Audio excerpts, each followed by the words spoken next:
अब्दुल्ला गुल साहब, सबसे पहले तो बड़ा सादा सा सवाल है सुप्रीम कोर्ट ऑफ पाकिस्तान से। पाकिस्तान तहरीक इंसाफ के असीर और मफरूर कारकुनान और रहनुमाओं के लिए एक ब्रीदिंग एक ठंडी हवा का झोंका आया है और उनको इलेक्शन लड़ने की इजाजत मिल गई है। कुछ लोग वो हैं जो 9 मई के अंदर मुलव्वस हैं, यानी 9 मई में मुलव्वस लोग इलेक्शन लड़ रहे होंगे। तो ये कोई गैर मामूली और गैर मुतवक्की रिलीफ नहीं है सुप्रीम कोर्ट ऑफ पाकिस्तान के सुपीरियर जुडिशरी की तरफ से? रही मेरे ख्याल में कॉम्पनसेशन दी जा रही है, इसके अलावा और कुछ नहीं है। उसकी वजह यह है कि 9 मई के वाकयात कोई ऐसे नहीं हैं जिसको मतलब कोई छुप के हुए हों, कोई पर्दे के पीछे हुए हों। मतलब आप के टेलीविजन ने, आप जैसे बड़े सहाफियों ने इसको बड़ा वाज़ेह दिखाया है और सबूत और शवाहिद के साथ दिखाया है। कैसे मुमकिन है कि आप वीडियोस को, ऑडियोज को, वो तमाम जो कनेक्शंस हैं जो कि रियासत ने उनके ऊपर स्टैब्लिश किए हैं, आप उनको डिनाई कैसे कर सकते हैं? खुद पीटीआई वाले डिनाई करने के लिए तैयार नहीं तो है। अब्दुल्ला गुल साहब, कमाल तो ये है कॉम्पनसेशन कि किससे की जा रही है? यानी अगर ये बैलेंसिंग फैक्टर है तो किससे बैलेंस करने की कोशिश की जा रही है इसको?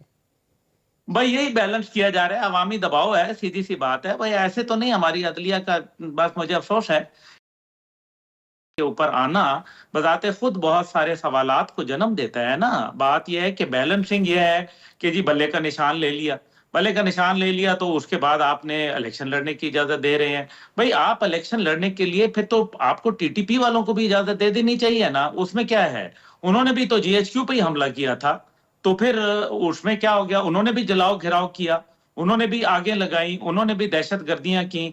अगर ये दहशत गर्दी का पर्चा नहीं है, देखें साफ सी बात है, 780A क्या है? एंटी टेररिस्ट एक्ट है और उसके तहत जो है पर्चे हुए हैं, रियासत ने पर्चे किए हैं और फिर उनको वैलिडेट करवाया गया है। बात ये नहीं है मुख्तलिफ रियासत का मतलब यहाँ सिर्फ अफवाज पाकिस्तान या कोई इंटेलिजेंस इदारे नहीं है, बल्कि तमाम जो इन्वेस्टिगेटिंग एजेंसीज होती हैं जिनमें पुलिस भी शामिल होती है, पुलिस के अंदर भी मुख्तलिफ महकमे हैं। फिर इसी तरीके से प्रोसिक्यूटर जनरल होता है, अटॉर्नी जनरल होता है, एडवोकेट जनरल होता है, यानी कि मिनिस्ट्री ऑफ लॉ तो देखे ना, इन्वॉल्व यार होती है। सूरत हाल बड़ी दिलचस्प नहीं हो गई अब्दुल्ला गुल साहब की? एक तरफ तो सिविलियंस के मिलिट्री कोर्ट में ट्रायल को जायज करार दिया गया, यानी सुप्रीम कोर्ट ऑफ पाकिस्तान का फैसला है।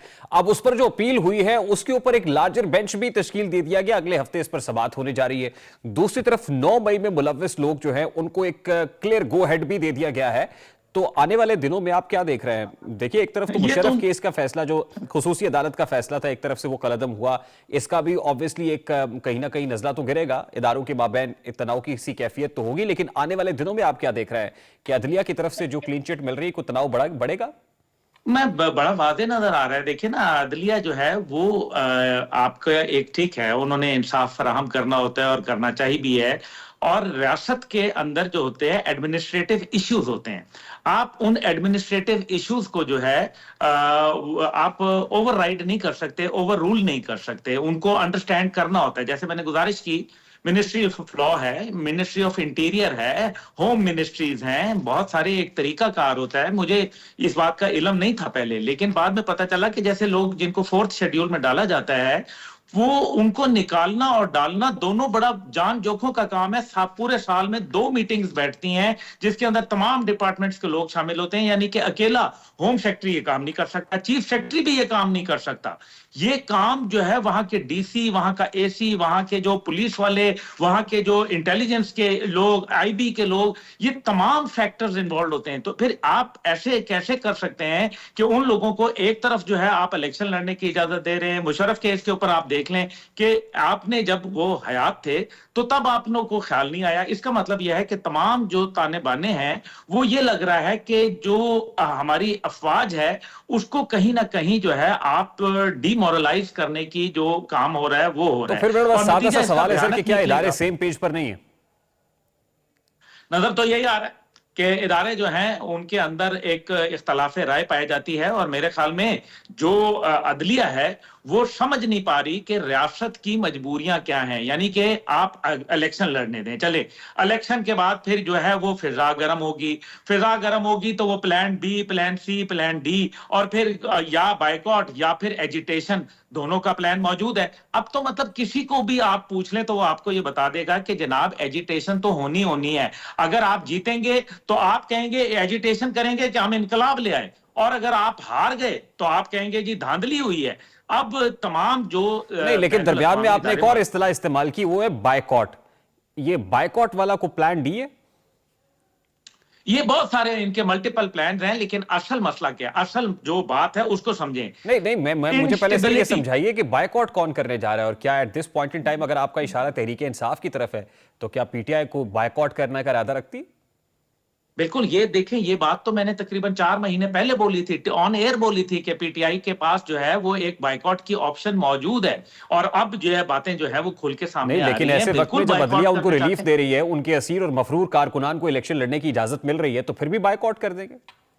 जी बिल्कुल, वो आपको मैं इसकी एक छोटी सी मिसाल देता हूं। पंजाब असेंबली का जब उन्होंने तोड़ने की बात की और फिर नो कॉन्फिडेंस के अंदर जो है परवेज इलाही जीत गए, तो असेंबली क्यों तोड़ दी? इसका कोई अगर कोई मंतकी जवाब है आप मुझे नहीं, दीजिएगा। लेकिन उस पर तो फिर पछतावा भी हुआ ना कि हमने गलत फैसला किया था। तो हाँ तो पछतावा इस सूरत में भी होगा, क्योंकि इस टाइम पे अगर बात यह है कि वो तो ये कह रहे हैं कि हमारे पास कौम की 99% सपोर्ट हमारे साथ है, और अगर 99% है तो इसका मतलब है कि 99% सीट हमारे पास आनी चाहिए। अगर वो सीटें हमारे पास नहीं आती तो हम जो है वो जीत भी जाएं तब भी बायकॉट कर सकते हैं, हम जो है वो हार जाएं तो हारने से पहले अगर ये देखेंगे हालात और वाकयात और ग्राउंड रियलिटीज को, उसके अंदर भी बायकॉट कर तो सकते उसके लिए हैं। बैरोमीटर क्या है? ग्राउंड रियलिटीज को चेक करने का बैरोमीटर, यानी ये जो बायकॉट का डिसीजन है वो किन शराइत से मशरूत है?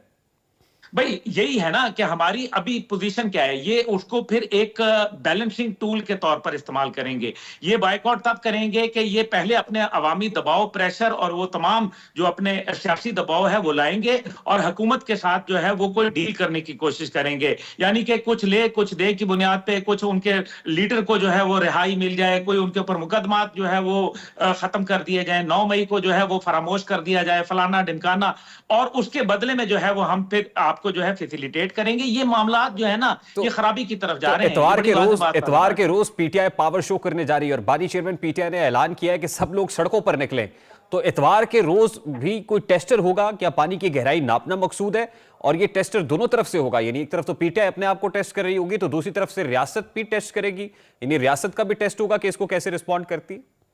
आप बड़े समझदार आदमी है, मैं तो आपकी बसीरत के ऊपर सलाम है। बिल्कुल एग्जैक्टली ये टेस्टर है, ये दोनों के लिए जो है वो एक आप समझें कि एक इन्होंने वो मार्क रख दिया है, और ये यार्डस्टिक है। अगर जो इसके ऊपर जो है वो पूरा उतरेगा वो देख लिया जाएगा, क्योंकि माजी के अंदर ऐसे कई टेस्टर्स लगाए गए हैं। आपको याद है जब लाहौर से लोग आए, जब केपी से आए, ये कोई जो हमले करने की रविश है ये कोई पहली दफा तो नहीं हुई। और फिर दूसरी बात यह है कि ये देखे ना, मैंने ये बहुत सारे लोगों के साथ बात की थी और मैंने यही कहा था कि जब इलेक्शन कैंपेन शुरू हो जाती है तो नतीजा ये होता है कि एक हीट ऑफ द मोमेंट होती है, एक माहौल क्रिएट हो जाता है जिसके अंदर आप लोगों को स्टॉप नहीं कर सकते। आपने बड़ी मुश्किल से 9 मई के बाद लोगों को जो है वो कोई नकेल डाली थी, अब वो तमाम की तमाम जो उनके ऊपर एक दबाव था, एक कैफियत थी, वो आहिस्ता आहिस्ता धुंधला रही है।